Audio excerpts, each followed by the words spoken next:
Chapter 3. A Man of the Night. The night his parents died, Bruce waited a long time at the police station. One of the police officers there was very kind to him. His name was Sergeant James Gordon. Bruce knew that he was a good police officer. He wanted to talk to Gordon now. But he didn't go as Bruce. He put on his black bodysuit and a mask.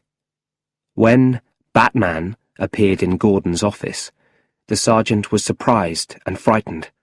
"Who are you?" he asked. "What do you want?" "Don't be frightened, Sergeant Gordon," said Batman. "I need your help. I know Carmine Falcone is the biggest criminal in Gotham. Why is everyone frightened of him? Why does no one stop him?" "Because," said Gordon, "he pays all the important people in Gotham." Bruce went to the river for the first time in many years. There were lots of people there. They didn't have homes. They slept in the streets every night. Some people were standing around a fire. Bruce stood with them and warmed his hands. He looked across the street and pointed to a door. "Is that Carmine Falcone's club?" he asked. "Yeah," someone said. The next day at work, Lucius Fox said, "Come with me, Mr. Wayne. I want to show you something." Bruce followed him into a big room. There, in the centre of the room, was a fantastic car. A few moments later, they were in the car, and Bruce was driving it faster and faster along the road. "Go slower, Mr. Wayne!" shouted Lucius. "No way!" shouted Bruce. "This is fantastic! This isn't an ordinary car. It's more like a plane. Can I have it?" "Of course!" shouted Lucius. "All these things are yours anyway." Later, Bruce drove the car back to Wayne Manor. "I'll call it the Batmobile," he told Alfred. Bruce was a man of the night now. He was Batman. He stood on top of a building near Falcone's club. He watched the street by the river. He saw a police officer talking to a group of ship workers.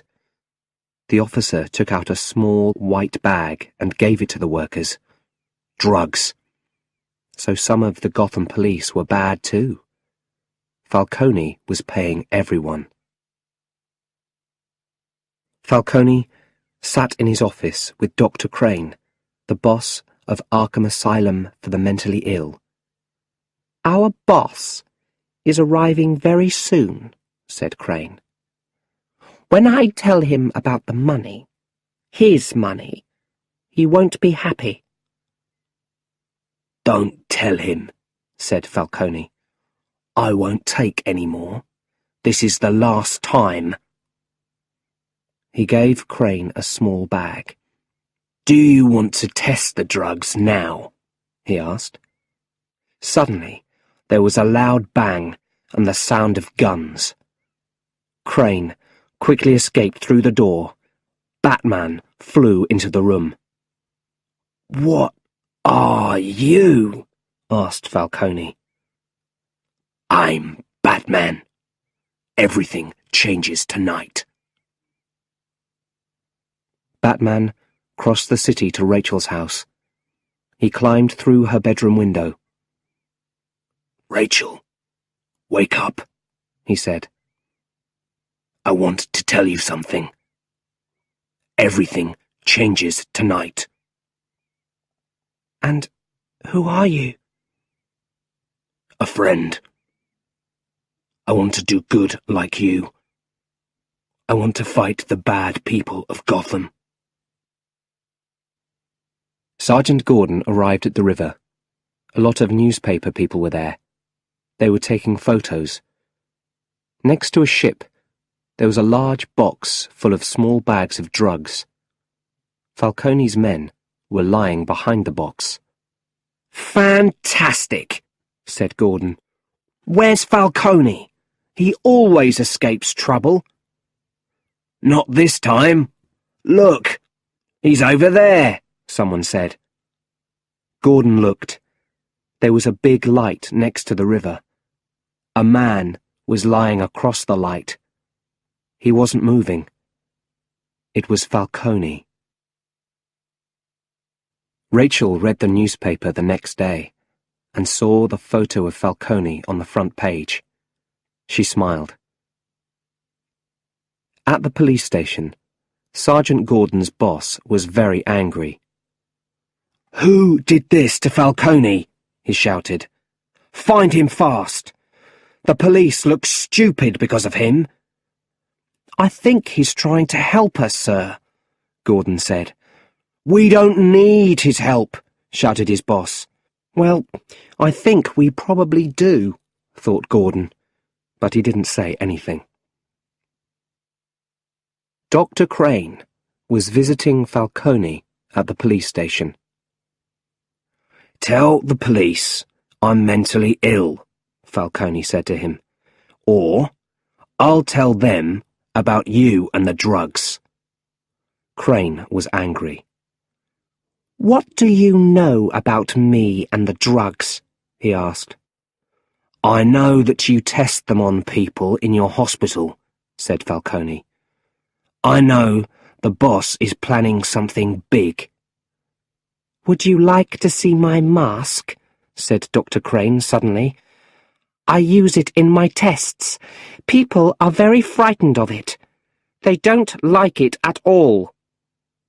He opened his bag and took out a horrible mask. He put it on. "How do I look?" Whoosh! Suddenly, white smoke came out of his bag. Falcone tried to shout, but his nose and his mouth were on fire. Water came out of his eyes. He saw horrible things in front of his eyes. Crane quickly put the mask back in his bag and shut it. He called a police officer. "I think Mr. Falcone is certainly mentally ill," he said to the officer. "We'll move Mr. Falcone to Arkham Asylum. We can take care of him there." Earl was angry. Bruce Wayne was back in Gotham. Earl wanted to sell Wayne Enterprises for a lot of money, but now he couldn't. And now he had another problem. His number 2 at Wayne Enterprises, Rogers, was telling him about it. "One of our biggest ships has disappeared," said Rogers. "There's a big, expensive machine on that ship," said Earl.